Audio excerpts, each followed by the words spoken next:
Hello guys, how are you? I hope you are well and doing well. Welcome back in postmortem point. तो आइए आज हम एक नए टॉपिक का पोस्टमार्टम करना प्रारंभ करते हैं जिसका नाम है संक्षारण एवं विकृत गंधिता।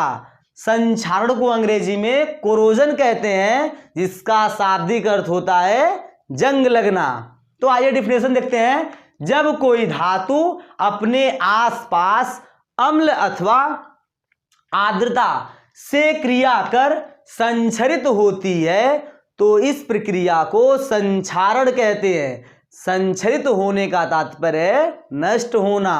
जब कोई धातु है वो वातावरण में अम्ल अथवा जल या आर्द्रता नमी से क्रिया करके वो क्या होती है, नष्ट होती है, संक्षरित होती है, तो उसे क्या बोलते हैं, संक्षारण।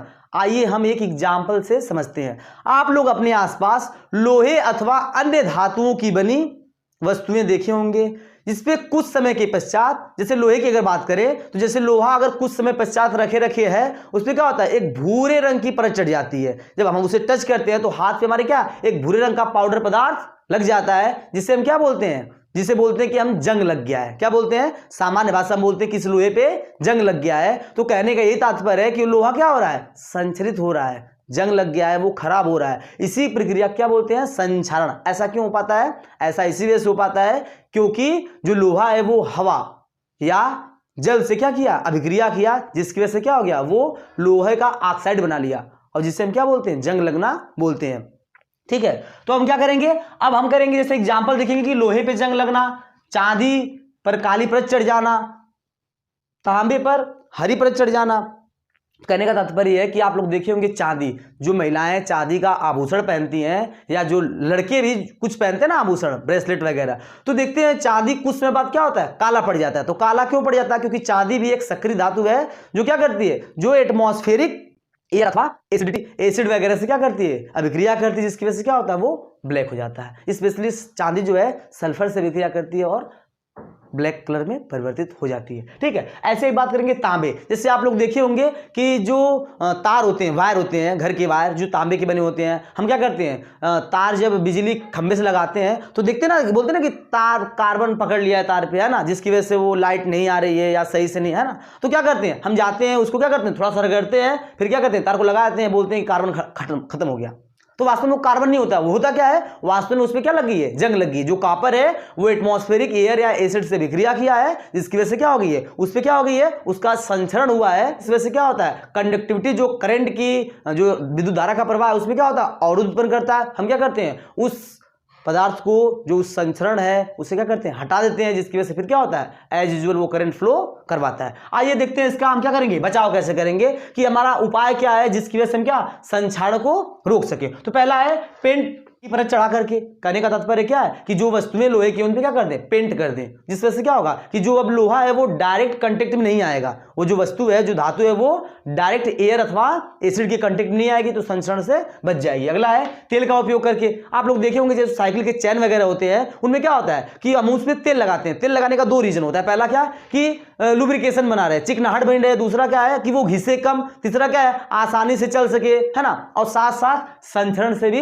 रोक सके। जो लोहा है देखियोगे ना कि चैन पे क्या होता है, एक भूरे रंग की परत चढ़ जाती है ना, बरसात के समय में अक्सर देखते हैं। तो हम क्या करते हैं, उस पर हम क्या करते हैं, तेल लगाते हैं, ऑयल लगाते हैं लुब्रिकेशन के लिए भी, और साथ तेल क्या करता है, उसके सरफेस को इनर्ट करता है, जिस वजह से क्या होता है, डायरेक्ट एयर या एसिड का कांटेक्ट नहीं होता है, जिस वजह से क्या होता है, वो संचरित नहीं होती है। ठीक है, ऐसे ही सक्रिय धातुओं पर कम सक्रिय धातुओं की परत चढ़ाना, जिसे बोलते हैं गैल्वेनीकरण। गैल्वेनीकरण एक प्रक्रिया होती है जिसमें कम सक्रिय धातु को सक्रिय धातु के ऊपर चढ़ा दिया जाता है। जैसे आप सामान्य भाषा में इसका एग्जांपल समझ सकते हैं, इसे नहीं बोलते हैं सोने का पानी चढ़ाना। तो क्या है, सामान्य एग्जांपल किसका है कि सोना जो है कम सक्रिय धातु है, चांदी या अन्य वस्तु या कॉपर की बनी वस्तु पे क्या करते हैं, सोने का पानी चढ़ाते हैं ना। ये पहले होता था, आज भी होता है ना। चलिए आइए देखते हैं क्या है, रेंसिडिटी, विकृत गंधता की बात करते हैं। तो इसको अंग्रेजी भाषा में क्या बोलते हैं, रेंसिडिटी, जिसका शाब्दिक अर्थ है कि तेल या वसा का सड़ना। क्या है, तेल या वसा का सड़ना। डिफिनेशन देखेंगे, तेल वसायुक्त, तेल अथवा वसायुक्त खाद्य पदार्थ के ऑक्सीकरण की प्रक्रिया को विकृत गंधता बोलते हैं, जिसके परिणाम स्वरूप इन पदार्थों के स्वाद एवं गंध परिवर्तित हो जाते हैं। तो कहने का मतलब विकृत माने होता है गड़बड़ी या कुरूपता है, गंधिता का माने होता है गंध में, है ना। तो कहने का तात्पर्य है कि जो भी हम खाद्य पदार्थ है उसे हम तेल में क्या करते हैं, फ्राई करते हैं। कोई भी अगर है जैसे आलू का चिप्स वगैरह जो भी है उसे क्या करते हैं, तेल में ही फ्राई करते हैं। तो वो लंबे समय तक रखने के बाद क्या होता है कि वो अगर मान लो खुले में एयर में रख दिया तो क्या होता है कि वो एयर से विक्रिया करता है और जो तेल क्या होता है, तेल सड़ जाता है। इस वजह से क्या होता है कि जो पदार्थ है उसका स्वाद बदल जाता है और गंध बदल जाती है ना। तो इसे क्या बोलते हैं, इसे बोलते हैं विकृत गंधिता। तो देखेंगे इसके बचाव कैसे करेंगे, क्या करेंगे, विकृत गंधिता का बचाव कैसे करेंगे। तो हम उसमें कुछ ऐसे पदार्थ मिला दें जो क्या करे, जो ऑक्सीकरण की प्रक्रिया को रोके। क्या करे, ऑक्सीकरण की प्रक्रिया को रोके। जैसे सिंपल सी बातें हैं कि घर पे हम क्या लगाते हैं, बॉडीगार्ड लगाते हैं या किसी कुत्ते को पाल देते हैं ताकि कोई भी अननोन पर्सन आए तो क्या करे, उसे रोक सके, है ना, कि वो डायरेक्ट अंदर न चलाए। तो सिंपल सी बातें हैं कि हम क्या करते हैं, कुछ उसमें एंटीऑक्सीडेंट प्रति ऑक्सीकारक मिलाते हैं जिसकी वजह से जो हवा है वो डायरेक्ट वसा से क्रिया ना करे, पहले उस पदार्थ से क्रिया करे और उसका असर वहीं खत्म हो जाए। ठीक है, तो हम एंटीऑक्सीडेंट का उपयोग करके भी विकृत गंधिता को रोक सकते हैं। ऐसे ही वायुरोधी पात्र, एयर टाइट बर्तन का उपयोग करेंगे जिसमें हवा न जाए, हवा प्रवेश न करे, अंदर बाहर हवा न हो, तो उसे हम क्या बोलेंगे, एयर टाइट यूटेंसिल्स। इसका उपयोग करेंगे तो भी क्या होगा, हवा अंदर नहीं आएगी तो हवा से विक्रिया वो वसा नहीं करेगा और सड़ने से बच जाएगा। अगला देखेंगे पैक्ड फूड। जैसे नहीं होता है कि आप लोग चिप्स वगैरह खाते हैं, चिप्स या नमकीन वगैरह जो क्या होते हैं, पैक्ड होते हैं, तो उनमें क्या किया जाए, उनमें ऑक्सीजन को हटा करके कुछ कम सक्रिय गैसों जैसे नाइट्रोजन, हीलियम इत्यादि को भर दिया जाए, जिसकी वजह से क्या होगा कि वो ऑक्सीजन से विक्रिया न करे और सड़ने से बच जाए, खराब होने से बच जाए। ऐसे ही पके हुए खाद्य पदार्थ को सूर्य के प्रकाश से सीधे संपर्क में बचा करके। कहने का मतलब है कि जो भी भोजन आप पका रहे हैं या जो भी पैक्ड फूड है जो भी है ना, उसे क्या करें, डायरेक्ट सनलाइट में न रखें।